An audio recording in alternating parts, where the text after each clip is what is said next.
तानाजीराव. अहो मग तुम्ही सांगा कसं असतंय ते हा? अहो कंच बी चिलकत जमिनीवर ठेवून घाव घातल्यावर ते तुटणारच किंवा.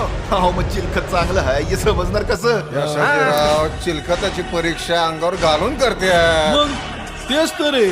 आता ते आणि कोण करणार हो? नाही म्हणजे असं करताना खपायचा एखादा हा?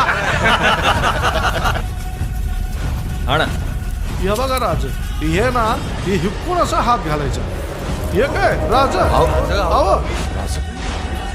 चला चला सील करा चला.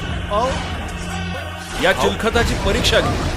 आता सगळ्यात जोमदार हात कोणाचा? तान्हाजीराव या बख्तराची परीक्षा घ्यायची आपल्याला. एक चांगला जोरदार वार काढ चल.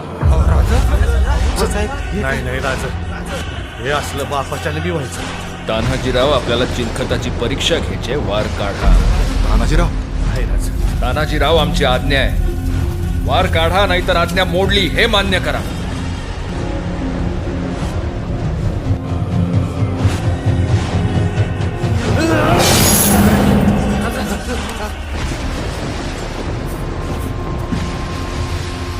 वाह वाह कृष्णाजी वाह, काय बख्तर बनवले. कान्होजी काका पाहिलं का? पण राज ते बघा काय झालंय.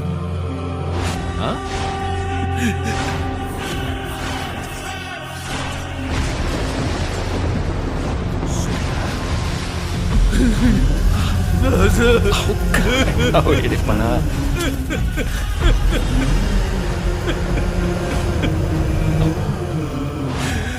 आमचा सह्याद्रीचा सिंह असा रडायला लागला तर आम्ही कोणाकडे पाहायचं?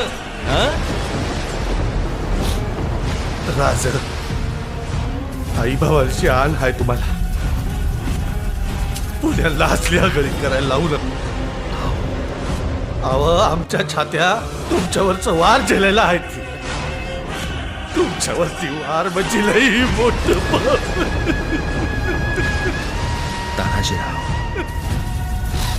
तान्हाजीराव जेवढा भरोसा आम्हाला कृष्णाजींच्या बख्तरावर आहे तेवढाच भरोसा तुमच्या हातावरही आहे. बख्तर आम्हाला वाचवेलच, पण आमच्या तान्हाजीरावांचा हात आम्हाला अपाय करणार नाही हे ठाऊक होतं आम्हाला. अहो आम्ही उगीच म्हणतो का? तान्हाजीरावांबरोबर असलं की किल्ल्याच्या बुरुजात सुरक्षित असल्यागत वाटतं.